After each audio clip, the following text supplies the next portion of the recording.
ইন্দোনেশিয়ার বালির কাছে অর্ধশতাধিক আরোহী নিয়ে ফেরি ডুবি, নিখোঁজ ৪৩।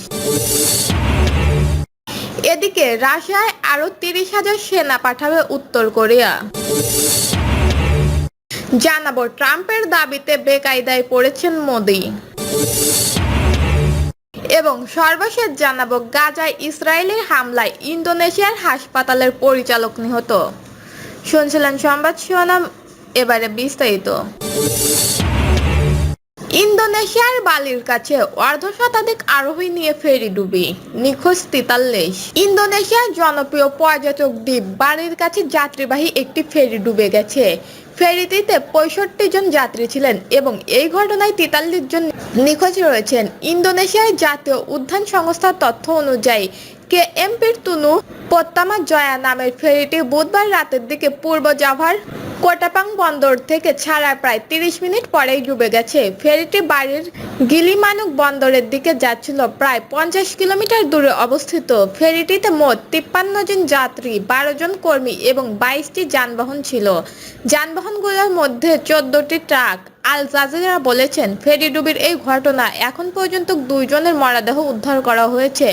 ২০ জনকে জীবিত উদ্ধার করা হয়েছে, যাদের অনেকেই দীর্ঘ সময় ঢেউয়ের মধ্যে ভেসে থাকার পর অচেতন হয়ে পড়েছিলেন। বানিউলাঙ্গের পুলিশ প্রধান রামা সাম্পানার পুত্র জানিয়েছেন, ভুক্তভোগীদের উদ্ধারের সময় সাগরের ঢেউয়ের উচ্চতা ছিল প্রায় ২ মিটার।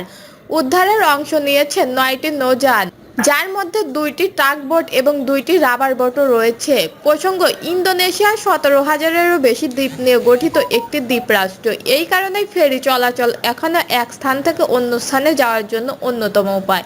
তবে সেখানে নিরাপত্তার ব্যবস্থা দুর্বল হওয়ার কারণে প্রায়ই এই নৌকাডুবির ঘটনা ঘটে থাকে। রাশিয়ায় আরো ৩০,০০০ সেনা পাঠাবে উত্তর কোরিয়া। ইউক্রেনের বিরুদ্ধে যুদ্ধ করতে রাশিয়ার নতুন করে আরো ২৫ থেকে ৩০,০০০ সেনা পাঠাতে যাচ্ছে উত্তর কোরিয়া। ইউক্রেনের গোয়েন্দা তথ্যের বরাতে এক প্রতিবেদনে এই তথ্য জানিয়েছেন মার্কিন সংবাদ মাধ্যম সিএনএন। প্রতিবেদনে বলা হয়, আগামী কয়েক মাসের মধ্যে এইসব সেনা রাশিয়ায় পৌঁছাতে পারে। এর আগে গত নভেম্বরে ১১,০০০ উত্তর কোরিয়ার সেনা রাশিয়ায় পৌঁছেছে, যাতে রাশিয়ার কুরস্ক অঞ্চলে ঢুকে পড়া ইউক্রেনের সেনাদের বিরুদ্ধে লড়াইয়ে রুশ সেনাবাহিনীকে সহায়তা করেছিল। পশ্চিমা কর্মকর্তাদের মতে, কুরস্কে যুদ্ধ করতে গিয়ে উত্তর কোরিয়ার ৪,০০০ সেনা হতাহত হয়েছিল।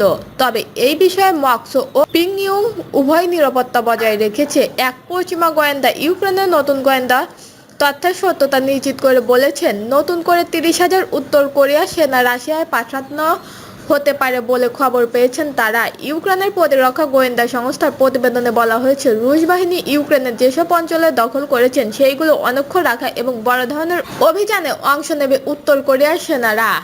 আর এজন্য তাদের প্রয়োজনীয় সরঞ্জাম, অস্ত্র এবং গোলাবারুদ সরবরাহ করার সক্ষমতা আছে রাশিয়ার। এতে আরও বলা হয়েছে, রাশিয়ার সাইবেরিয়া অঞ্চলটি সীমান্তের কাছে রুশ বাহিনীকে সামরিক বিমানগুলোকে কর্মী বহনের জন্য পুনরায় প্রস্তুত করা হচ্ছে, যা কয়েক হাজার উত্তর কোরিয়ার সেনা স্থানান্তরের বিশাল পরিকল্পনাকে প্রতিফলিত করবে। এদিকে উত্তর কোরিয়ার সবচেয়ে মর্যাদাপূর্ণ সামরিক বিশ্ববিদ্যালয়ের একটি প্রতিনিধি দল রাশিয়া সফরে গেছেন। মঙ্গলবার উত্তর কোরিয়ার রাষ্ট্রীয় গণমাধ্যম কোরিয়ান স্টেটাল নিউজ এজেন্সি জানিয়েছেন, কিম ইল সুং মিলিটারি ইউনিভার্সিটির প্রেসিডেন্ট কিম কুম সেলের নেতৃত্বে প্রতিনিধি দলটি রাশিয়ার স্বতন্ত্র বাহিনী জেনারেল স্টাইপের মিলিটারি একাডেমি পরিদর্শন করবেন। প্রতিবেদনে বলা হয়, প্রতিনিধি দলের সফরের উদ্দেশ্য সম্পর্কে কোনো আনুষ্ঠানিক তথ্য পাওয়া যায়নি। তবে উত্তর কোরিয়া এবং রাশিয়ার সামরিক শিক্ষা প্রতিষ্ঠানের মধ্যে সম্পর্ক উন্নয়ন এবং সহযোগিতা বৃদ্ধির লক্ষ্যে এই সফর হবে বলে ধারণা করা হচ্ছে। অন্যদিকে রাশিয়ার নিরাপত্তা পরিষদের প্রধান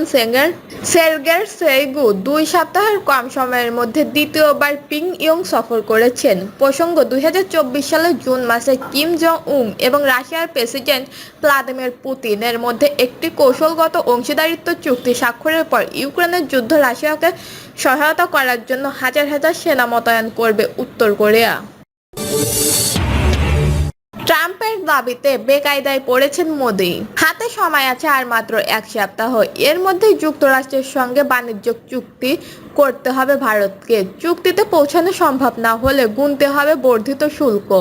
গত কয়েক মাস ধরেই সামনে যুক্তরাষ্ট্রের সঙ্গে ভারতের বাণিজ্য চুক্তি নিয়ে আলোচনা হচ্ছে। সেই আলোচনা এখনো অব্যাহত রয়েছে।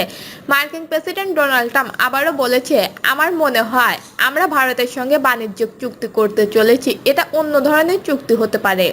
এটা কেমন এক চুক্তি হবে সেখানে আমার ভেতরে ঢুকতে পারবো। এখন ভারত কাউকে ভেতরে ঢুকতে দেয় না। আমি মনে করি এবার তারা দেবে। ভারত যদি একবার ঢুকতে দেয় তাহলে আমরা অনেক কম শুল্ক চালু করে চুক্তি করতে পারবো। ট্রাম্প আগেও বলেছেন, এখন খুব স্পষ্ট করেই বলছেন, চুক্তি করতে গেলে আমেরিকাকে ভারতের বাজারে ঢুকতে দিতে হবে। ভারত নিজেদের দেশের সংস্থা, কৃষক ও ব্যবসায়ীদের স্বার্থ সুরক্ষিত রাখতে 25 শুল্ক বসিয়ে রেখেছে। আমেরিকা চাইছে ভারত এই শুল্ক অনেকটা কমিয়ে কৃষি, ডেইরি ও নির্দিষ্ট শিল্পক্ষেত্রে মার্কিন পণ্য এবং সংস্থার প্রবেশের পথ প্রশস্ত করুক। না হলে চড়া হারে শুল্ক বসিয়ে ভারতের পণ্যে আমেরিকার ঢোকানোর পথ বন্ধ করে দেওয়া হবে। যুক্তরাষ্ট্রের বর্তমান ভারতীয় প্রতিনিধি মার্কিন কর্মকর্তাদের সঙ্গে বাণিজ্য চুক্তি নিয়ে আলোচনা চলছে। এই প্রতিনিধি দলের নেতৃত্বে রয়েছে রাজেশ আগারওয়াল। আর ভারতে ফিরে আসার কথা ছিল, কিন্তু আলোচনা শেষ হয়নি বলে তিনি এখনো ওয়াশিংটনেই রয়েছেন। ভারতের পররাষ্ট্রমন্ত্রী এস জয়শঙ্কর বলেছেন, অত্যন্ত জটিল বাণিজ্য আলোচনা চলছে। আশা করি আলোচনা সফল হবে, কিন্তু গিভ অ্যান্ড টেক বা দেওয়া নেওয়ার বিষয়ে থাকবে। ওয়াশিংটনের সেন্টার অফ ট্রানজিটিক অ্যান্ড ইন্টারন্যাশনাল স্ট্র্যাটেজি রিসার্চ রসে বিবিসিকে বলেন, যুক্তরাষ্ট্র ভারতের কৃষিক্ষেত্রে ঢুকতে চায় আর আর্থিক ও রাজনৈতিক কারণে ভারত তাদের কৃষকদের রক্ষা করতে চায়। ভারত অ্যাপেল, বাদাম, জেনেটিক্যাল মডিফাইড শস্যের ওপর শুল্ক কমিয়ে আনতে বলেছে প্রত্যাশা ওয়াশিংটনের। এর ফলে আমেরিকান এইসব পণ্য ভারতে রপ্তানি করতে পারে। এছাড়াও ভারতের দুধ ও দুগ্ধজাত পণ্যের ওপর শুল্ক হ্রাস চায় যুক্তরাষ্ট্র। সূত্র বলেন, ভারত চাইছে দুধ, দুগ্ধজাত পণ্য এবং জিএম শস্য বাদ রেখে এখন চুক্তি হোক, কিন্তু আমেরিকা চাইছে ভারত তাদের পণ্য ঢোকানোর সুযোগ করে দিয়ে শুল্ক কম করে। বিনিময়ে আমেরিকাও ভারতের পণ্য যাতে আরও বেশি করে সে দেশে ঢুকতে পারে সেই জন্য শুল্ক কম করবে। ট্রাম্প যে কম শুল্ক চালু করার জন্য চুক্তির কথা বলেছে তার মূল সূত্র একটাই। ইন্ডিয়ান রেভিনিউ সার্ভিসের সাবেক কর্মকর্তা এবং কাস্টম অ্যান্ড এন্টারপ্রাইজেস বোর্ডের সাবেক চেয়ারম্যান সুমিন দত্ত মজুমদার, কৃষিক্ষেত্রে শুল্ক কম করা হলে ভারতের কৃষকরা তো অসুবিধায় পড়বেন। কৃষি বিশেষজ্ঞ সাংবাদিক হরবীর সিং বলেন, যুক্তরাষ্ট্রের কৃষকদের সঙ্গে ভারতীয় কৃষকদের কোনো তুলনা হয় না। আমেরিকায় 1,80,00,000 কৃষক আর ভারতের কৃষকের সংখ্যা 15 কোটি, যাদের প্রায় 89% ছোট ও মাঝারি কৃষক। ফলে তাদের সুরক্ষা প্রয়োজন। আমেরিকার সরকার বিভিন্নভাবে কৃষকদের ভুক্তভোগী দেয়। তাদের ভুক্তভোগীর পরিমাণ ভারতের কৃষকদের তুলনায় অনেক বেশি, তাই আমেরিকান এবং ভারতীয় কৃষকদের কোনো তুলনা হয় না। ভারতীয় কৃষকদের আমরা বাজারের হাতে ছেড়ে দিতে পারি না। দ্য সেক্রেটারি অ্যান্ডের সম্পাদক এবং দীর্ঘদিন ধরে অর্থনৈতিক সাংবাদিক করা জয়ন্ত রায় চৌধুরী বলেন, কিছু পণ্যের ক্ষেত্রে ভারত শুল্ক কমাবে, কিন্তু চাল, গমের মতো খাদ্যশস্যের ওপর নয়। তেমনি ডেইরি ক্ষেত্রে স্পেশালাইজড সিফের মতো কিছু পণ্যের শুল্ক কমাবে, কিন্তু বাকি পণ্য কমার সম্ভাবনা কম। হরবীর মনে করেন, কৃষি এবং ডেইরি শুল্ক প্রচুর কমালে একটা ধারণা তৈরি হবে সরকার কৃষক বিরোধী কাজ করছে। ডেইরির সঙ্গে এবং 8 কোটি মানুষ জড়িত। পোস্তা, অ্যালমন্ড আমরা প্রচুর পরিমাণে আমদানি করছি। আমেরিকার আপেলের ওপর 50% শুল্ক কমাতে বলেছে।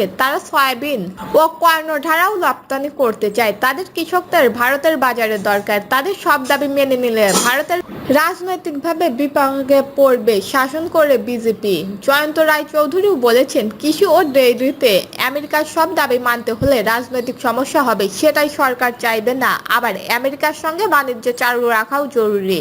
তাই কিছু ক্ষেত্রে শুল্ক কমিয়ে কিছু ক্ষেত্রে অনল থেকে পরিস্থিতি সামলাতে চাইছে ভারত। দর্শক, এই ছিল এখনকার সর্বশেষ নিউজটি ভালো লাগলে একটি লাইক দিন, কমেন্টে আপনার মতামত জানান এবং আমাদের পাশে থাকার জন্য বেল বাটনটি অন করে রাখুন। ধন্যবাদ।